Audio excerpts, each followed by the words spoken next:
Alright, hey everybody, and welcome to the garage. Today we're going to be changing our own oil. A little do-it-yourself with me, and I'll be using my very own Fiat 500 Abarth as the example. Let's get started.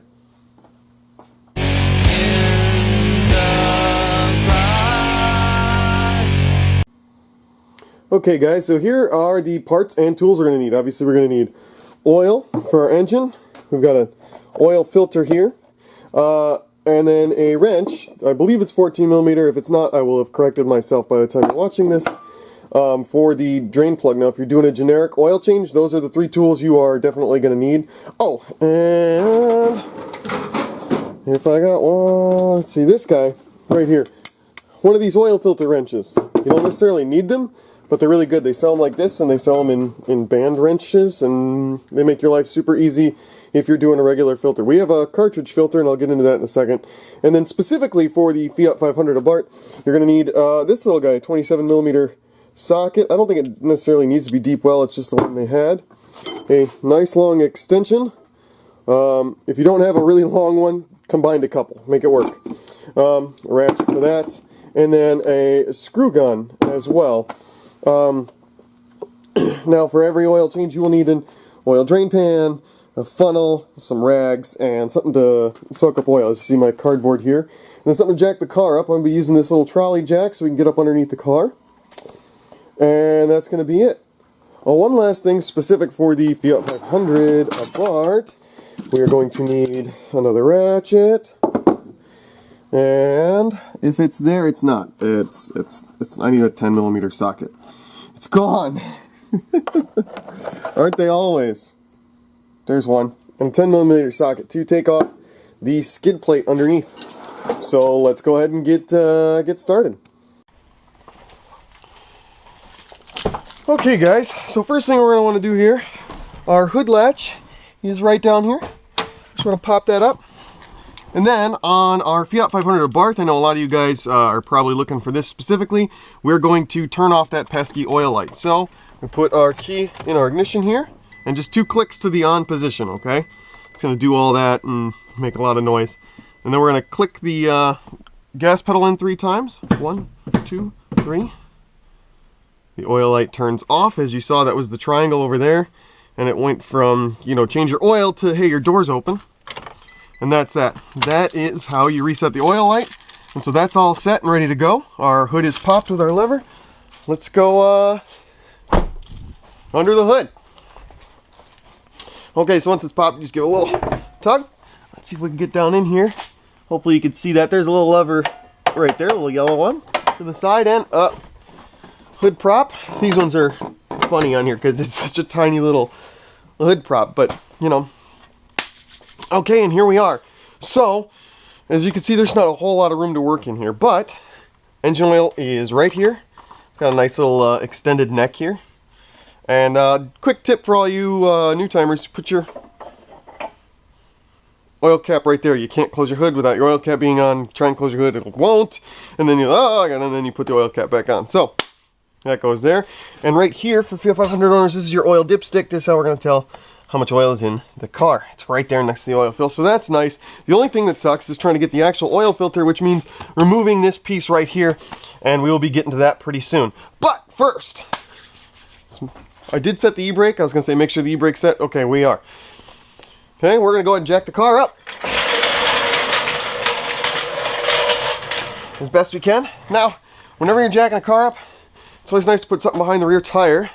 This little trolley jack that I have, got from AutoZone, and it came with these little wedges. Now they're not like the greatest thing on the planet, but it'll do. It's something. I'll put one of these just right back here on the back tire. With the Fiat, it's so small, it'll actually lift that passenger side tire off the ground. So I'll just stick it under the driver's side tire. I know the handbrake's on, but you know, better safe than sorry.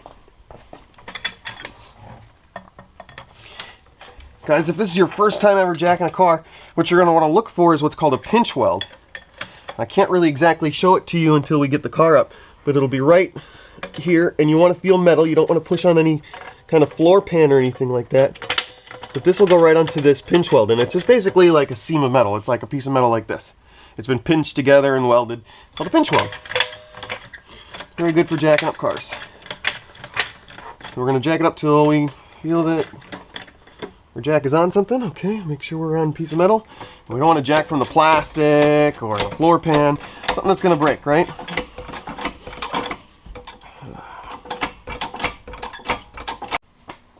Okay guys, we got the car jacked up in the air. I got my shop light running under there, and I got my little creeper here. Now I know it's just a AutoZone brand, but this came in like a little set. It was like 50 bucks. You got the trolley jack, couple jack stands, the wheel chocks, and a freaking creeper. So you can't really beat that. If you have a creeper, you're doing this on the cement floor like I am, they will save your life. So, anyway, coming up underneath here, and sorry for all the road salt and grime, but, you know, it is the winter. So we're looking for these bolts here. There should be 4 of them holding this rear skid plate up. I know a lot of people complain about these, but it keeps the bottom of the engine nice and dry. Protects it from a lot of the road salt and crap. I believe at one point there was some more bolts in here, like right up in here. And I know there's one back here, so it's been taken off a few times. I've done it myself, but I don't know where those extra bolts went. I didn't do it. It wasn't me. It was someone else. So I'm just gonna ratchet those guys off of there. Oh, sorry guys, taking you along for a ride here. It's a little unpleasant. There's not a whole lot of room down here. It would be better. I would like to get a pair of ramps. It would be even better if you had a quick jack system, and it would be great if you had a 2-post lift, because you could do this all standing up. But I don't. Let me just get by with what we got, you know? Ain't no sense. Quick tip when you're doing this, skid plate for the Fiat here, do the front bolts first. It will still be held up by the plastic, so you can remove the rear bolts, and it's not hanging down on your face. Come on.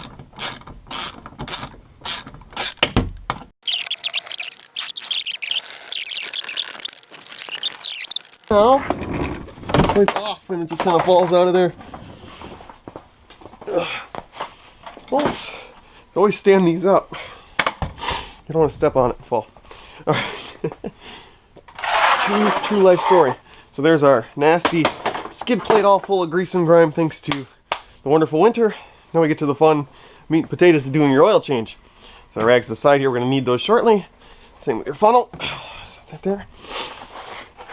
And so yeah, I got a little bit of cardboard here to catch any nasty oil that is going to inevitably spill, splash, whatever.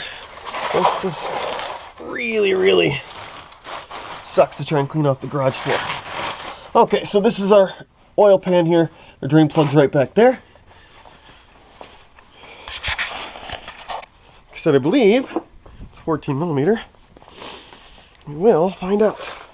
And we will find out. Alright. So, at this point, I'm just going to lay on it. Oh, it's a little loose. Let's go 13. Oh, there's one of them. 13 millimeter. And these sizes are different for every car. So if you're watching this because you just want to know how to change your own oil,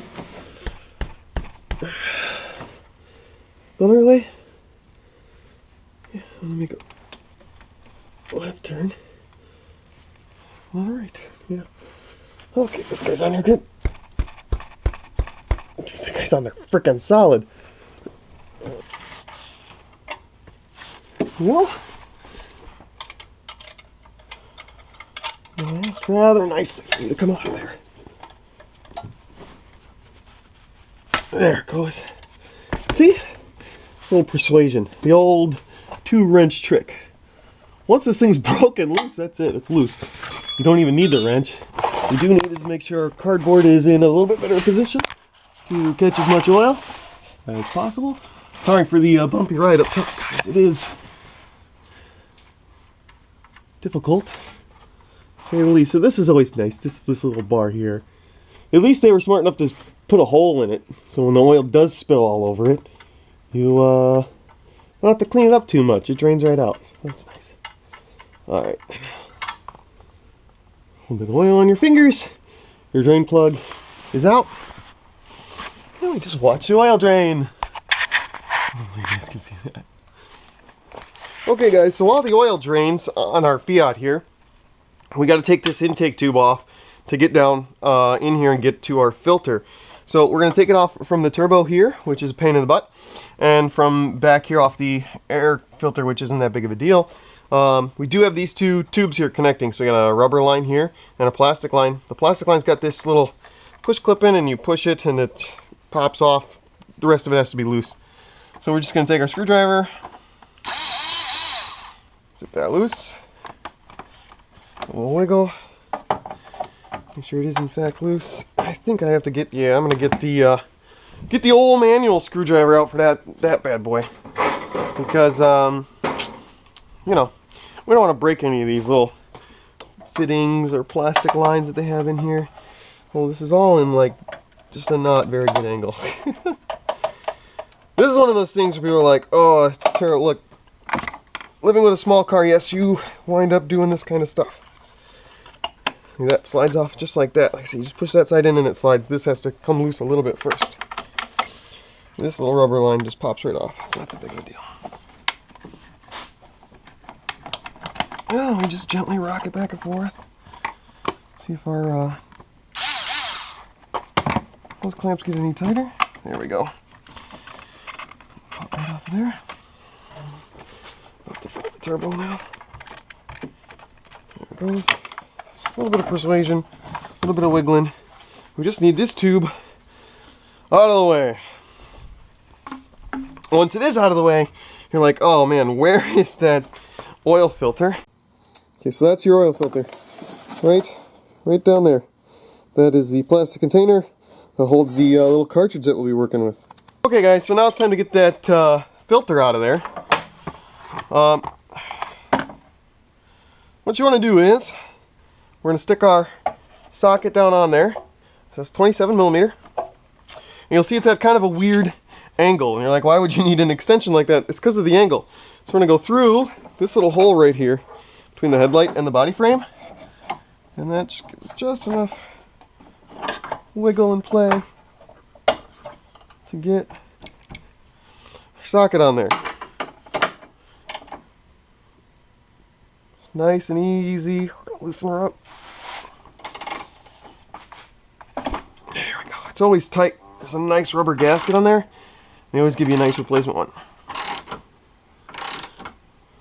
Okay, once we got it broken loose, I like to pull this out of there and do it by hand. Now, before we go any further, a lot of oil is going to fall out of there because it's a cartridge filter and that's what they do. So, first things first, I'm going to grab my light here. We're going to replace our oil drain. Obviously, we're just at a tiny little drip, so that's good to go. We're going to move our oil pan back. We'll be good to go. Alright, now it doesn't need to be as tight as it was when I tried to take it off. Obviously, I got a little overzealous last time. But I mean, I never want to have an oil leak out of something silly like your drain plug, because the oil's kind of designed to drain out of there. That would really ruin your day. This is a 13 millimeter, not 14 millimeter, although we ended up using both. Give a little persuasion, and I like to give my hand a little tap. And that's it. One more, just for good measure. That way, next time I take it off, I can yell at myself again. All right. So yeah, when you're doing it like this, there's a lot of ups and downs, up and down, get up, get down, all over here. Yeah, get our oil pan in place. We want to aim for this kind of gap. I don't know if you can really see this, but this gap right here is what we want to aim for. That's where the oil filter generally is. And look, some oil's going to fall out of there. And it's going to suck, but oh well. All right, so we got this loosed. Needs a little bit more persuasion.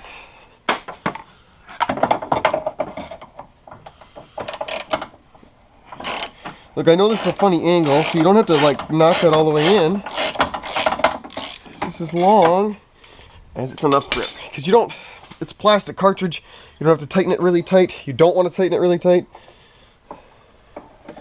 And as it comes out of here, you'll see it's a kind of a tight spot, so there's really no saving it from dripping everywhere. It just does. But there you go. There's your cartridge filter.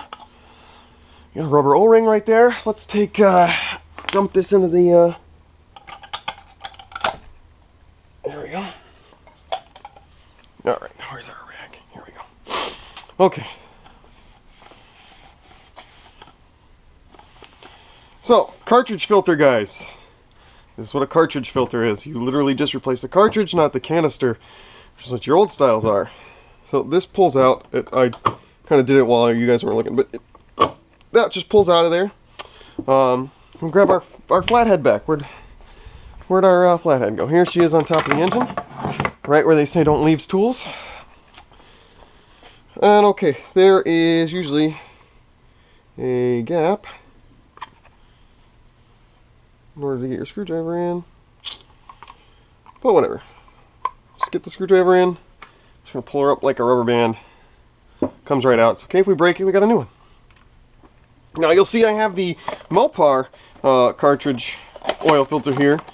And you know, so you might be thinking, wow, Rob, you know, you're a fancy guy, it's quite expensive. Look, buying these cartridge filters at your auto parts store is a huge ripoff. Huge ripoff. They're more expensive than the metal canisters, which doesn't make any sense at all because you're literally getting the oil filter without the canister or the springs in it or any of that other stuff, right? And I do like this type of filter system as opposed to a canister because you're not going to wind up getting scammed by Fram, who's going to allow cardboard pieces to get into your engine. Okay, so that rubber band just stretches over, that goes on there. We're ready to go. It's done. And all that internaling spring and all that all stays with the car. It's all real nice. So still not a lot of space to get this back in. We get it back in there. Just set it on top. I like to turn it left. So give you guys as much of a view as I can. Probably isn't much at all, so sorry. Hope you guys can see. If not, I can't really see either, so we're in the same boat.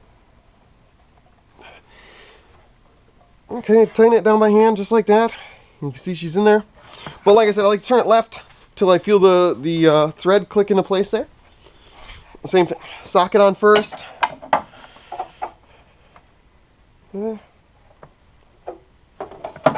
I'll put the extension through, and I know it's a funny angle. We really don't need that much torque on it, so as long as it's in there just enough, that's all you need. Like I said, it is plastic, so it's snug. That's it. That's all you need. Do not crack those. Don't crack it. But we're most of the way done now. So let's go ahead. Our oil filter's back on, and we'll replace our air tube. Okay, so this is pretty easy to put it back in. Same way it came off. This back one, for whatever reason, gets snagged on, I think it's these little clips right here. These clips, and there's not a whole lot you can do about it, so I usually struggle with this one first. Once we get it popped on there, we can lower this onto the turbo. For those of you guys that are really into cars, when you're doing your oil change, it's a good time to check on your turbocharger. To reach in on the intake side there and make sure your turbine housing is nice and tight still. It's giving me a little trouble pushing back on, so I just want to see if I give it a little bit of a looser on the clamp there. Sometimes that'll help. It's just there's not a lot of room to work, so you just got to get that perfect. Boom. Those are both on. We got our, before we tighten anything down, put our hoses on, and we just tighten our screws down. Okay, so our intake tube is back on. A little bit chilly in here. Garage door open for a second. Our filter is in. Our intake tube is back on. Now our drain plug is in. We're going to double check the tightness, and then we're going to install our skid plate. So let's get to it. Okay, so our skid plate's back on. Nice and tight. We're ready to put our oil in. And all we got to do is lower the car down. She's ready to go. See, it's nice and easy. Drain it and fill it. That's all. We're lowering these down. Just open it a little bit. Let it roll down nice and smooth. Don't want to drop the car. We don't want the jack to shoot out on us. None of that stuff. Oh, once it touches down, you can just go ahead and open her up.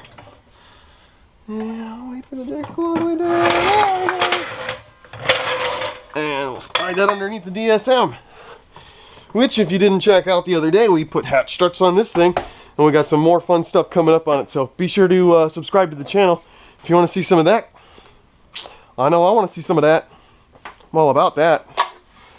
Okay, now we come to the extra easy part of our oil change. Funnel. Push our dipstick down, that's fine. Bottle. Now you can see I'm using STP 5W40. The car recommends a 5W40 synthetic. That's what this is. It's STP's Euro blend or whatever. And look, it's not your top of the line, greatest, awesomest oil on the planet, but the only other option I have at my local hardware store, or not hardware store, well, it's the auto parts store, local auto parts store, is Castrol Super Syntec Edge Double Triple whatever the heck it is, right? And that is just shy of $10 a quart. Looking at a $40 oil change plus the cost of the oil filters. So the STP is just slightly over $6. So you figure I'm saving myself right around 12 bucks an oil change just by using the STP oil. I was actually even a little bit more than that because I think it was like $25 for all 4 of these. Does that make sense? I don't know, math is hard.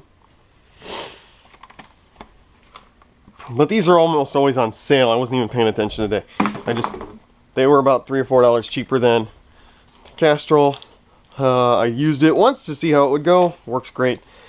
Your filter is, slightly more important. Well, I guess not really. Depends on your point of view. Sure, this is a fun little talk for all you guys as we're watching oil just drain into the car. This is all you do. That's it. We drain some out. We put some new ones in. Filter. Like I said, the only thing that's difficult about this car is the extra stuff. Taking this off, taking the skid plate off, getting the ratchet in there, which, that was a fun discovery my first go around. Other than that, most normal cars, you drain it, unscrew the oil filter, screw the new oil filter on, fill it back up. And that's that. Last and final one. So anyway, for a daily driver, and the fact that it's completely stock, it's unmodified, there's no, I don't know, I just didn't see the point of paying the extra money for the name brand oil. It's basically the same stuff.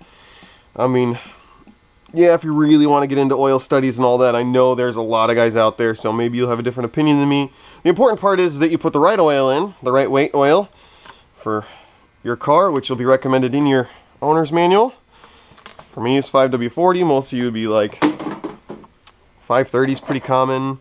020 if you've got a newer car, 030, that kind of oil.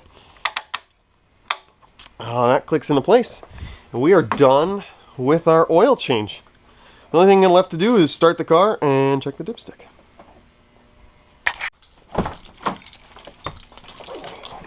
Okay, so we already reset our oil light here. Now the garage is closed, so I'm not going to run it for very long.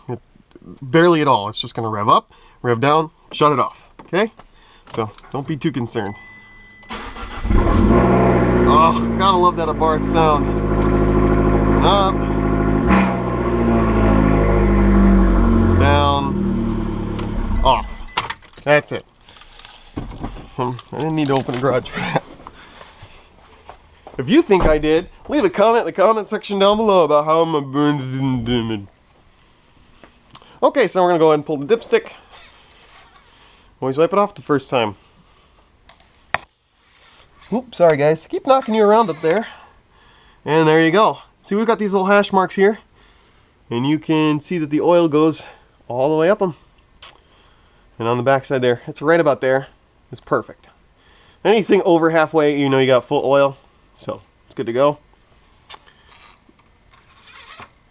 And that's that. Oil change completed. Oil cap is on. Everything's back together. She runs. Just go ahead and put this down. Ta-da! Oil change completed. Give yourself a pat on the back. Okay guys, so that's it. Hopefully I learned something a little bit today about changing your own oil.